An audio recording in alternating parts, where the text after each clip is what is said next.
30 years ago, I applied for the assistant city engineer position in Blaine. It was 1988 when Jean Keely came to Blaine, but her interest in engineering started when she was a kid. I saw an advertisement for a Women in Engineering program.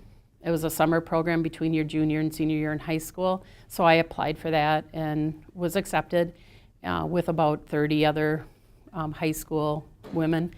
And just going to that, it was a 1-week program. They gave us a little bit of every type of engineering. And from that, I decided I wanted to go into civil and environmental engineering, and that's what I did. And then I graduated from the University of Wisconsin-Madison. When Keely started, Blaine was a town of less than 40,000 people, with lots of open space and several farms. Now, 30 years later, Blaine has grown to the largest city in Anoka County, with more than 60,000 people.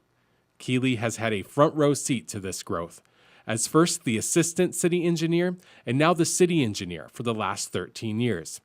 She can recall many large projects that took years to become reality, including the Highway 65 and County Road 14 interchange.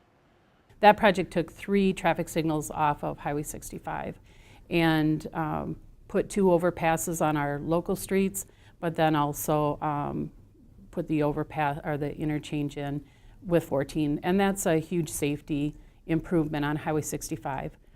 And that took many years of coordination with MnDOT, Anoka County, other agencies. Also getting the Ulysses Street service road in from 109th up to Paul Parkway. That was an interesting process to work with MnDOT. MnDOT said they'd help the city coordinate that project, but we had to buy the accesses off of Highway 65. And that's the first time that our city attorney and I worked on a project like that. And it was very challenging. So it was a lot of work, but very successful. A lot has happened along Highway 65 because of the service road being in place. So it has now been several years since that first interchange went in on 65, and Blaine continues to push to add another one. There's a coalition that our mayor and our public works director are part of for future improvements on Highway 65, and Anoka County and MnDOT are part of that process too. And MnDOT's working on a study right now to actually help move a future project forward.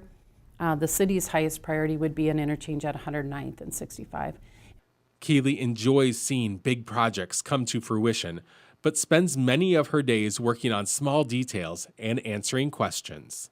I'm always trying to answer questions for residents, and that comes through emails, phone calls, people coming to the counter, trying to answer engineering type questions about sanitary sewer, water, streets, storm sewer, and then new development questions. And then also everything we do goes to the council for approvals.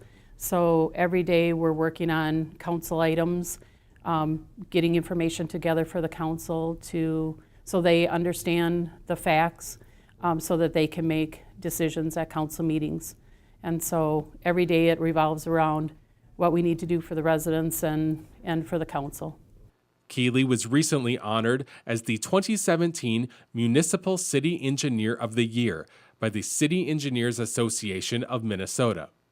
The award meant a lot to Keely, who has been involved with the organization her entire career. It was a huge surprise. And it means a lot to me because it came from that organization that I've been a part of for all these years.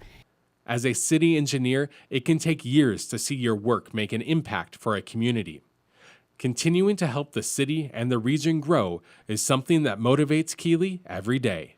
There's projects out there that are still coming. I've worked on a 35W coalition group or their technical advisory committee for the last several years, and that project's actually going to be out for bid this fall.